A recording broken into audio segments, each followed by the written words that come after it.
Is it possible that what you want in life and who you want to become actually goes against your nature? Keep watching.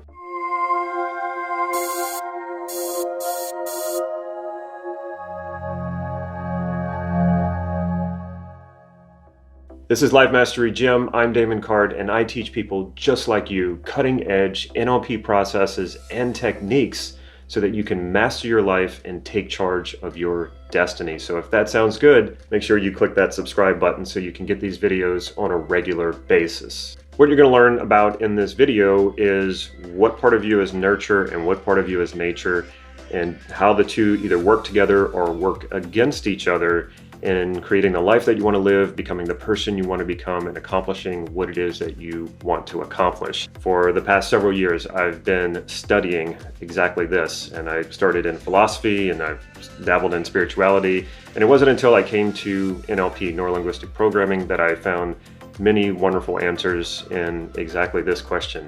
What is our nature and what is our nurture? And can we overcome our nature to create what it is that we want? If you want to go deeper with this, if you want to learn more about how you create your sense of self, what creates a healthy self-concept, a healthy sense of identity, you'll want to make sure that you check the description below, as well as the comment. I pinned a comment to the top. There is a free PDF that you can access that is the elements of a healthy self-concept. You'll want to make sure you get your hands on that. Okay, let's jump right into this. And as I'm going through this, if any questions or comments come up for you, make sure you post them in the comment section down here. I will respond to you. Nature and nurture. This has been an age-old question that we go back and forth on. And to really understand the two, we first have to define them before we can really go into, well, which one do we need, or which one is maybe holding us back. Let's think of nature as those parts of you that don't change. They are just you. Like there is nothing you can do about it. It's like the color of your eyes or the color of your hair. That's nature. And there can absolutely be parts of your personality that are based on your nature. That would probably be like your taste in food, which can also be influenced by nurture as well. But there are probably some inherent natural parts of you that are just, that's the way that they are, and that's the way that they're always going to be. And they're always going to have some sort of effect on your personality or your taste or the decisions that you make. There was a documentary on triplets who had been separated at birth, and then they ended up meeting each other as adults. And it was amazing how many similarities they had, which had to do with their personal taste, their clothing, their hair, even their brand of cigarettes that they chose. So it's obvious that nature has a large part of what you decide to do, what your personal tastes are. So it's the unchanging parts of you is what I would call your nature. Nurture, on the other hand, well, this is the part of you that can be improved, cultivated, developed. These are the things that you can learn and grow. These are the parts of you that can develop and grow into becoming something that they're not originally. So in other words, these are the parts of you that can be changed, the parts of you that can be cultivated and expanded and grown. So nature is the unchanging parts of you. Nurture are those parts of you that can change and can grow and can be cultivated. So now you're probably asking the question, well, what parts of me are my nature and what parts of me can be nurtured? And the truth is that no one can really tell you that. And actually, I wouldn't focus too much on specifically that question. What I would focus on, though, is not drawing a conclusion and not drawing a judgment, and focus on the exploration of that. We don't really know. You don't really know. And I think what a lot of people try to do is they will say something that allows them to be lazy or allows them not to go and explore something because they say, well, it's just not in my nature. I'm not talented enough, so I'm not going to go and try something.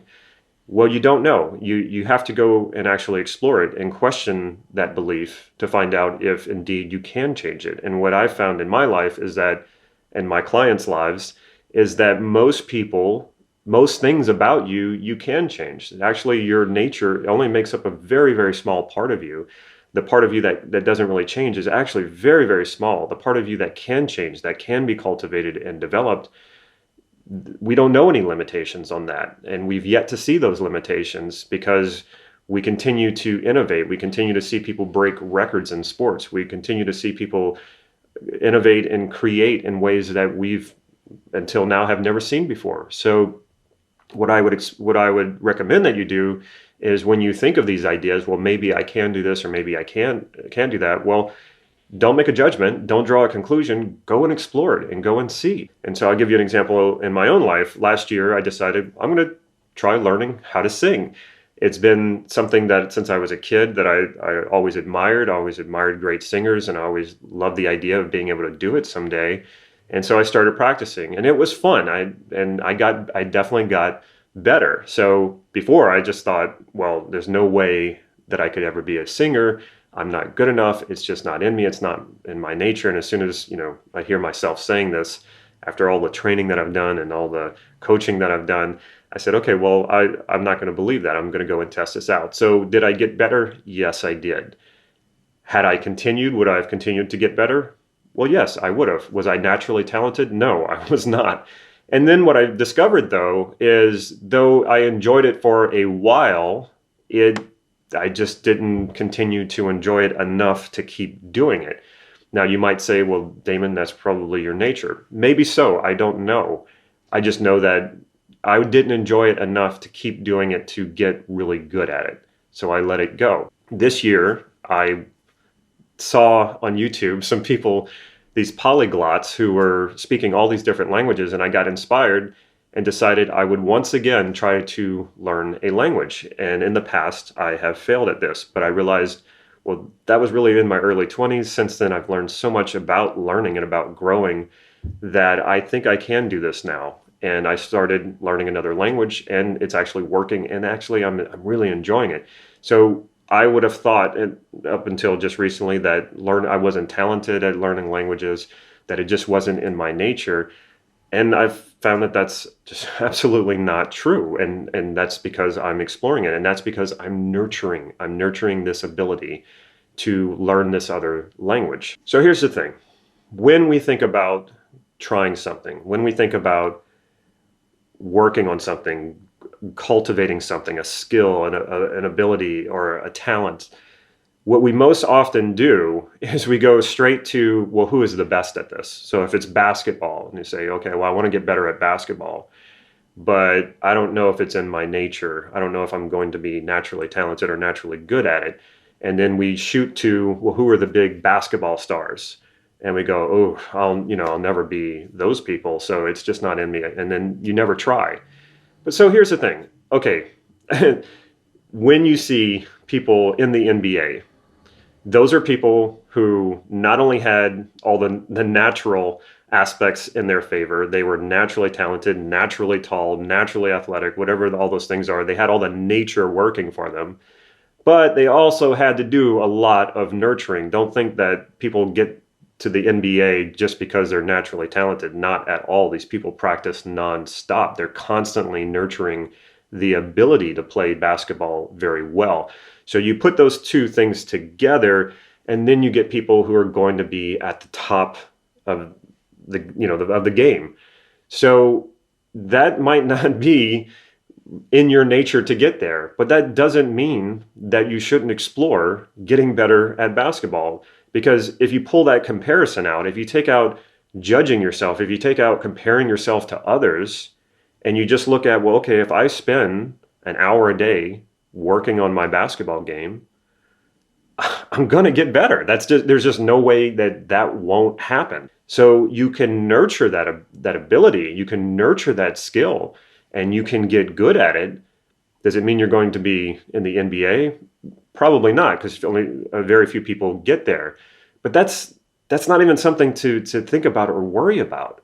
This is about enjoying your life. This is about having fun. If you think being able to play basketball very well would give you some amount of joy, satisfaction, fulfillment, why would you let these silly thoughts about your natural limitations holding you back from that? It's not necessarily about being in the NBA and being the best basketball player. Just go and cultivate the skill and the ability. And that in itself is very satisfying and very fulfilling. So let's bring this all together. What is more powerful, your nature or your nurture? Well, in this sense, nature is a bit more powerful in the sense that it's unchanging. And if you try to fight your nature, you're going to lose.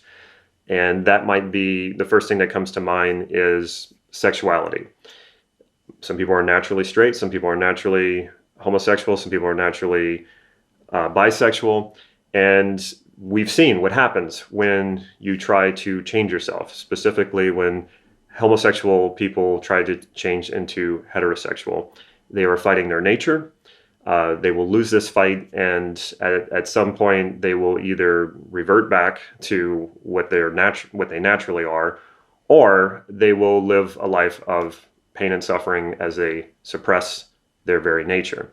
So that's one example. There are other examples, but you won't win fighting your nature. But there's really no reason to fight your nature.